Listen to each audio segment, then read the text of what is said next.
자, 우리 느헤미야 8장 9장을 보면 하나님 앞에서 대대적으로 죄를 자복하는 그런 내용이 나옵니다. 사람이 할 수 있는 일이 아니죠. 하나님의 특별한 은혜가 임하여서 자기 죄를 다 고백하는 놀라운 성령의 역사가 아닐 수가 없는데요, 근데 그 자복한 그것만 가지고서는 회개했다 할 수가 없는 것입니다. 회개 기도를 했다 하는 것이 회개한 것이 아닙니다.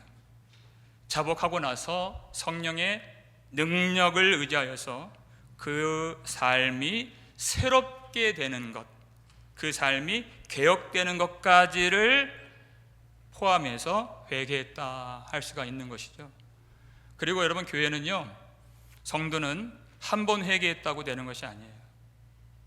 이 종교 개혁자들이 주창했던 아주 유명한 말이 있는데, 어떤 말입니까?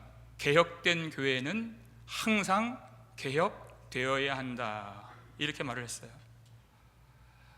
이만하면 됐지, 이런 순간, 이런 마음을 갖는 순간 교회는 다시 부패하게 될 수밖에 없고 타락할 수밖에 없는, 그래서 개혁된 교회라 함은 끊임없이 항상 성령 안에서 개혁되어야 하는, 그것을 자각하고 예수 십자가를 끝까지 의지하는 교회를 일컫는 것입니다. 무엇을 근거로 우리가 개혁을 할 수 있을까? 오늘 1절 말씀 앞부분을 보시면요, 그날 모세의 책을 낭독하여 백성에게 들렸는데, 이렇게 시작이 돼요. 아주 중요한 구절입니다. 하나님의 말씀을 다시 붙들고 다시 듣기 시작했다라는 것입니다. 느헤미야 8장을 보면 어떻게 그 수문앞 광장에서 놀라운 회개의 역사가 일어날 수 있었는가, 그 시작점이 무엇인가. 학사 에스라가 하나님의 율법의 책을 낭독할 때 모든 백성들이 귀를 기울여서 그 말씀을 듣기 시작한 것입니다. 언제나 개혁은 하나님의 말씀을 그 백성들이 듣기 시작할 때 일어나게 되는 것입니다. 하나님의 말씀은 살아있는 주님의 말씀이기 때문에 그렇습니다. 히브리서 4장 12절 말씀이죠. 하나님의 말씀은 살아있고 활력이 있어 좌우에 날선 어떤 검보다도 예리하여 곧 혼과 영과 및 관절과 골수를 찔러 쪼개기까지 하며 또한 마음의 생각과 뜻을 판단하나니, 이렇게 되어 있어요. 그 사람의 깊은 곳, 그 영혼에 그 깊숙이 들어있는 것, 다른 사람은 몰라요. 옆에 있는 사람들은 볼 수가 없어요. 그러나 그 마음속에 깊은 것까지 살아있는 하나님의 말씀이 그것을 찌르고 쪼개어서 드러내고 다 들춰내었어. 그리고 도려내서 하나님의 뜻대로 수술받게 하는 것이 하나님의 말씀, 성령의 검인 것입니다. 여러분, 이 말씀이 그냥 내 지식을 채우는, 잠깐 앉아있다가 그냥 거저 돌아가는 이 말씀이 되지 말고 성령께서 역사해 주셨어요. 우리의 삶을 새롭게 개혁시켜 주시는 살아있는 하나님이 주신 말씀이 되기를 주님의 이름으로 축원합니다. 어떤 말씀이 그날 그들에게 와닿게 되었는가?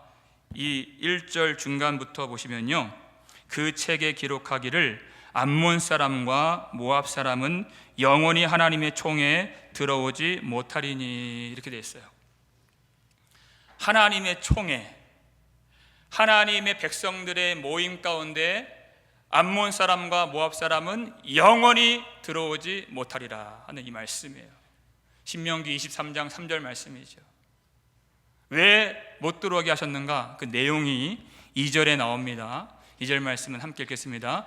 이는 그들이 양식과 물로 이스라엘 자손을 영접하지 아니하고 도리어 발람에게 뇌물을 주어 저주하게 하였음이라. 그러나 우리 하나님이 그 저주를 돌이켜 복이 되게 하셨다 하였는지라. 아멘.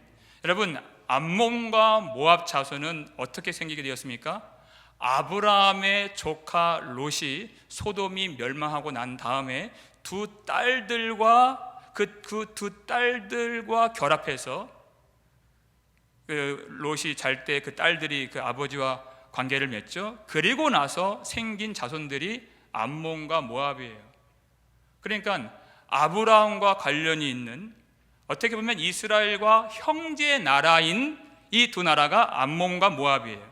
근데 이스라엘 백성들이 가장 어려웠을 때 애굽에서 나와서 광야를 지나는 가운데에서 이들이 떡도 주지 아니하고 물도 주지 아니하고 자기 땅을 지나가게도 허락하지 않았던 형제 나라가 그렇게 했다는 것이에요. 심지어 더 나아가서 발람이라고 하는 거짓 선지자를 뇌물을 주고 매수해서 이스라엘을 저주하게 하죠. 여러분, 이스라엘은 하나님이 축복하신 나라입니다. 내가 너로 큰 민족을 이루어 내게 복을 주어 내 이름을 창대하게 하리니 너는 복이 될지라, 이렇게 말씀하셨어요. 하나님이 복 주신 나라, 하나님이 성별하신 나라. 하나님은 이스라엘에게 복을 주셔서 그 민족을 통하여 그들을 제사장 나라가 되게 하셔서 천하 만민 모든 세계 열방을 하나님이 구속하실, 구속의 복을 모든 만민들에게 주실 구원의 계획을 갖고 계셨다는 것입니다. 그래서 이스라엘 백성들을 택정하여 복을 주신 것이에요. 근데 그들을 저주했다? 이것은 하나님의 구원 계획을 대적했다는 것입니다. 하나님이 축복하신 민족을 누가 저주할 수 있겠습니까? 그러니까 이 발람 선지자가 돈을 받았어요. 그래서 이스라엘을 입을 열어서 저주하려고 하면 하나님이 그 저주를 축복으로 바꿔주시고, 저주하려고만 하면 그걸 축복으로 바꿔주시고, 하나님이 그 저주를 돌이켜 복이 되게 하셨다는 것입니다. 여러분, 교회가 그래요. 세상이 교회를 얼마나 미워합니까? 교회를 욕하고 윽박지르고 억누르고 대적하고 박해하고 성도들을 죽이려고 할지라도 하나님은 그 모든 위협과 세상의 계획들을 반드시 복으로 바꾸시는 우리 하나님이신 줄 믿으시길 바랍니다. 복이 되게 하신다는 것이에요. 두려워할 것이 없다는 것입니다. 그 말씀을 깨닫고서 이들이 무엇을 실천했는가? 3절 말씀인데요, 함께 읽겠습니다. 백성이 이 율법을 듣고 곧 섞인 무리를 이스라엘 가운데에서 모두 분리하였느니라. 아멘. 이 말씀을 듣고 깨달은 자는 여러분 가만히 있을 수가 없어요. 이 율법을 듣고 그랬어요. 바로 순종하고 바로 즉각적으로 실행을 했다는 것입니다. 섞인 무리를 이스라엘 가운데에서 모두 분리하였느니라 그랬어요. 암몬과 모압 자손은 여호와의 총에 영원히 들어가지 못하리라, 이 말씀을 깨닫고 그 암몬과 모압 사람들, 섞인 무리들을 다 이스라엘 백성들 가운데서 분리시켰다는 것이에요. 여러분, 우리가 여기서 혼동해서는 안 됩니다. 교회는 반드시 하나가 되어야 되는 것이에요. 근데 그 하나됨은 예수 그리스도 안에서의 하나됨인 것입니다. 복음의 진리 안에서의 하나됨인 것이에요.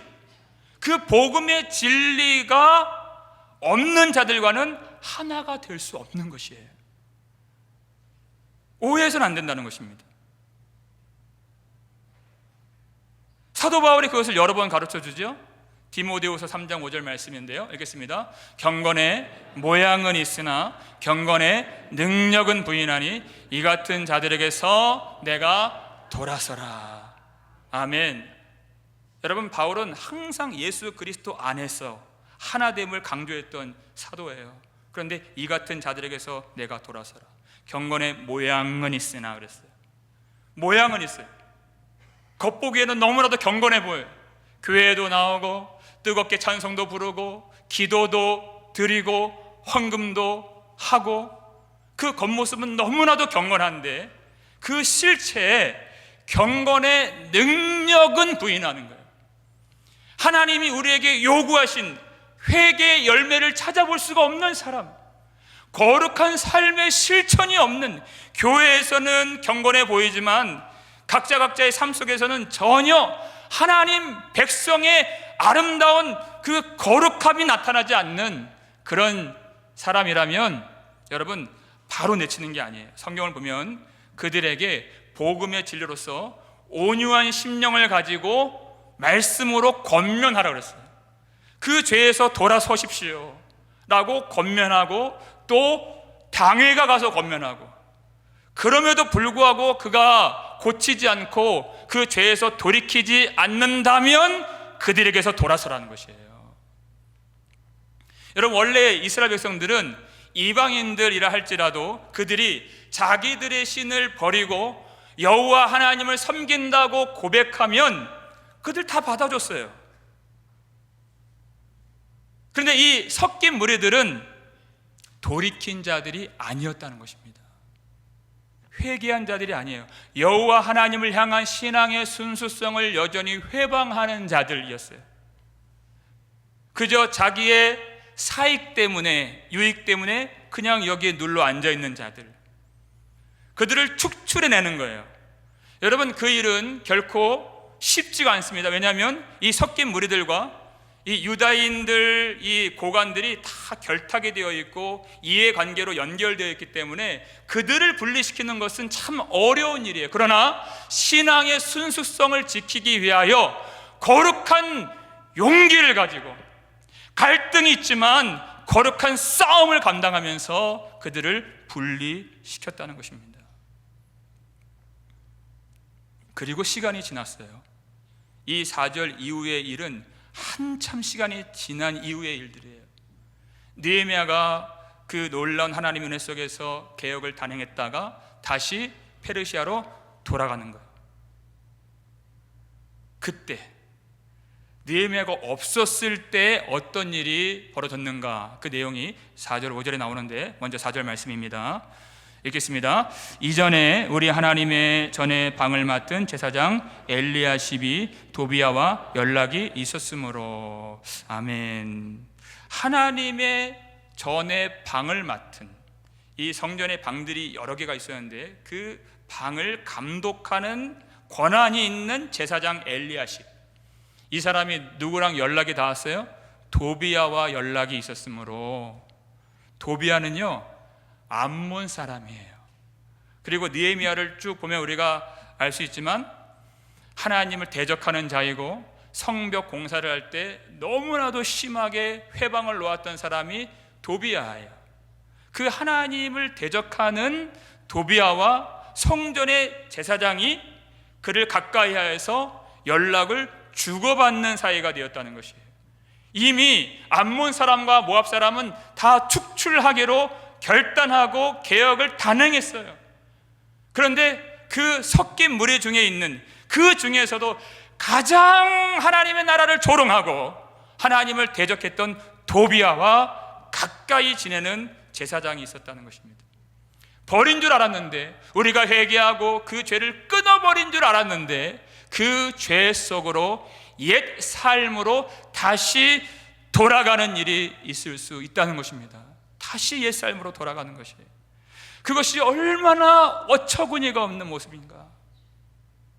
잠언서 26장 11절에 이런 말씀이 있죠. 읽겠습니다. 개가 그 토한 것을 도로 먹는 것 같이 미련한 자는 그 미련한 것을 거듭 행하느니라. 여러분 상상해 보세요. 자기가 토한 것을 도로 주워 먹는 그 개가 얼마나 더럽고 역겨운 것입니까? 그것처럼 다 버린 줄 알았던, 버렸다고 고백했던 그 죄로 돌아가는 것, 그것이 얼마나 미련한 모습인가. 우리에게 그와 같은 비슷한 모습이 있다는 것입니다.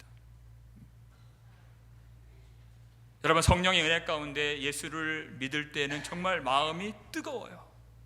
그 뜨거운 마음을 가질 때는 세상의 어느 것도 내가 취하기를 원하지 않는 마음이 생깁니다. 아무것도 없어도 괜찮다는 마음이 있어요. 오직 보배로운 예수 그리스도만 모시기를 원하는, 모든 세상의 것들, 나의 모든 부귀, 명예, 권력, 그런 모든 것들을 다 배설물처럼 버리고 오직 존귀하신 예수 그리스도만 모시고 섬기기를 원하는 마음이 우리 안에서 가득 찰 때가 있었습니다. 그 뜨거운 마음이 있을 때에는 어떤 유혹에도 넘어지지 않을 것 같은 그런 마음이 있었어요. 시간이 지나고 마음이 식어지고 어느 순간 그 죄의 욕심과 유혹들이 내 마음에서 다시 불쑥불쑥 일어나게 되는 것을 우리는 경험할 때가 있다는 것입니다. 그래서 회개한 성도, 개혁된 교회는 항상 개혁되어야 된다는 것이에요. 끊임없이 너희가 나를 떠나서는 아무것도 할 수 없음이라 하신 주의 말씀 붙들고 오로지 예수 십자가를 붙들고 나아가야 된다는 것이에요. 내가 얼마나 연약한 존재인가, 항상 넘어질 수 있는 나인 것을 자각해야 된다는 것이에요. 이 죄의 습성이라고 하는 것이 호시탐탐 기회를 엿보면서 우리의 심령, 우리의 육체, 우리의 모든 정신과 생활을 완전히 장악하고 압도하려고 하는 것이 바로 죄의 습성이라는 것이에요. 그러니까 한순간도 우리 주님을 향해서 시선을 떼어서는 안 되고 오직 예수 그리스도 안에 머물러야 주님이 원하시는 거룩한 삶을 살 수가 있는 것입니다. 다시 옛삶으로 돌아가게 되었어요. 급기야는 어떤 일까지 벌어지게 되었는가? 5절 말씀인데요, 함께 읽겠습니다. 도비야를 위하여 한 큰 방을 만들었으니 그 방은 원래 소재물과 유향과 그릇과 또 레위 사람들과 노래하는 자들과 문지기들에게 11조로 주는 곡물과 새 포도주와 기름과 또 제사장들에게 주는 거제물을 두는 곳이라. 아멘. 여러분, 이 제사장이 도비야를 위하여 한 큰 방을 만들어 주었다는 것이에요. 그래서 그 성전 안에 있는 이 방이에요. 얼마나 충격적인 사건입니까? 하나님을 대적하는 도비야를 위해서, 하나님 나라를 조롱하고 해방하는 그 도비야를 위해서 하나님의 임재가 있는 거룩한 성전의 큰 방을 내어주었다는 것이에요. 거기 살라고, 거기 거주하라고. 있을 수가 없는 일이죠. 이 도비야의 계획이 있었어요. 그의 전략이 있었어요. 느헤미야 6장을 보니까 도비야는 유다 사람의 사위가 되고 그의 아들도 유다 사람의 사위로 만들었어요. 그러니까 유다의 고관들과 귀족들과 결혼이라고 하는 것으로 관계를 맺었기 때문에 쉽게 도비야를 내칠 수가 없는 것입니다. 다 혈연 관계가 되었고 가족 관계가 되었어요. 그러니까 다시 도비야와 연락이 되고 그가 결국은 완전히 끌어내지 못하니까 그가 결국은 성전의 큰 방을 차지하게 된 것입니다. 여러분, 우리가 회개할 때, 죄를 버릴 때 그 죄에 조금이라도 여지를 남겨두어서는 안 된다는 것입니다. 그 죄의 여지를 남겨두지 말고 철저하게 회개하고 철저하게 개혁을 단행해야 되는 것이에요.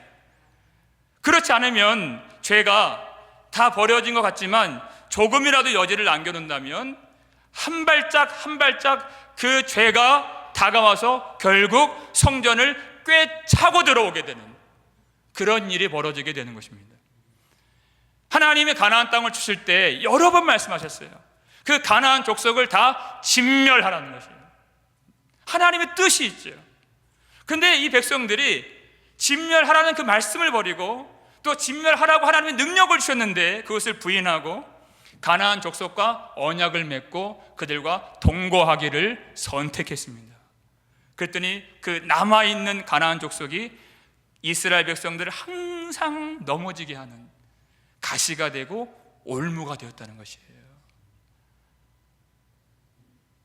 여러분, 우리가 죄를 회개할 때 어떤 여지도 남겨두지 말고 죄의 흔적이나 모양이나 그림자까지도 철저하게 내어 버릴 수 있는 회개가 있기를 주님의 이름으로 축원합니다.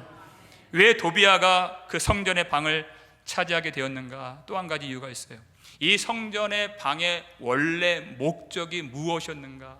그걸 소개하잖아요. 5절에서 원래는 하나님께 바치는 모든 그 소제물과 거제물, 그리고 유향과 하나님을 예배할 때 쓰는 그릇들, 제사장들, 레위인들, 문지기들, 노래하는 자들에게 몫으로 주도록 하는 11조, 그것을 저장하는 공간이었어요.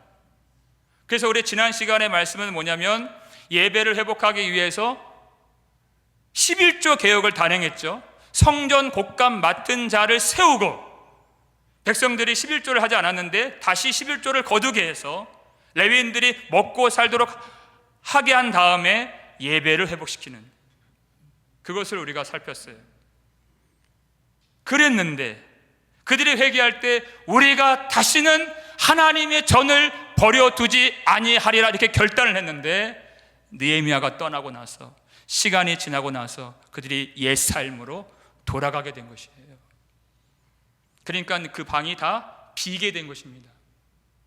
이 방이 비게 되니까 절대 들어와서는 안 되는 도비아가 그 방을 차지하게 된 것이에요. 그 방을 비게 만들었다.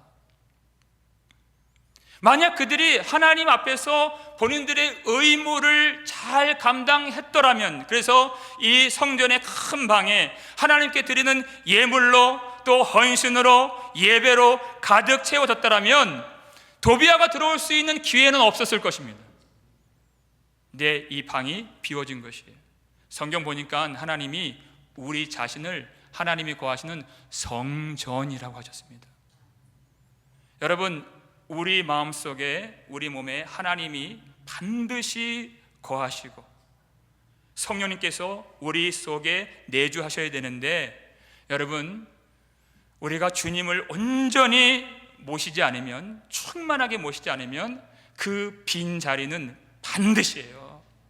더러운 것과 거짓된 것과 악한 것으로 채워지게 된다는 것입니다. 여러분 삶을 거룩한 루틴으로 만드시기를 주의 이름으로 축원합니다. 내가 꼭 해야 될 것, 절대 이것만은 포기하지 말아야 되지, 포기하지 말아야지 하는 게 루틴이에요. 꼭 그 삶에 집어넣어야 되는 것들, 여러분, 그런 것들 중에서 하나님의 말씀이 있습니까? 거룩한 루틴을 만드는 거예요. 하나님의 말씀을 묵상하고 신령한 하나님의 임재 가운데 기도하고, 그리고 더 나아가서 하나님이 우리에게 요구하시는 그 열매가 있도록 거룩한 삶의 실천을 우리의 삶의 거룩한 루틴으로 만들면 그 다른 더러운 것들이 들어갈 자리가 없게 된다는 것입니다. 만약 이 거룩한 루틴이 없으면 언제든지 세속적인 것들이 들어오고 음란한 것들이 들어오고 인생에 전혀 유익하지 않는, 하나님이 가증스럽게 보시는 그런 것들만 우리의 삶을, 우리의 시간을 지배하게 되어 있다는 것입니다. 나라고 하는 성전에 무엇으로 채울 것인가?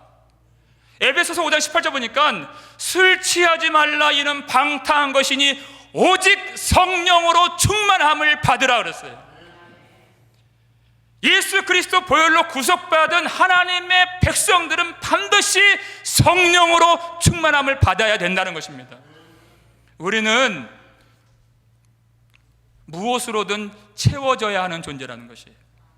성령으로 충만하지 아니하면 그 세상적인 것들과 방탕한 것들, 그 거짓된 것들이 우리를 가득 채우기 때문에, 여러분, 나 자신이 하나님의 성전 되었음을 잊지 마시고 하나님의 영으로, 하나님의 선한 것으로, 하나님께서 기뻐하시는 것으로, 하나님이 요구하시는 것으로 우리 자신을, 우리의 생활을, 우리의 시간을, 우리의 존재를 가득 채우시기를 주님의 이름으로 축원합니다.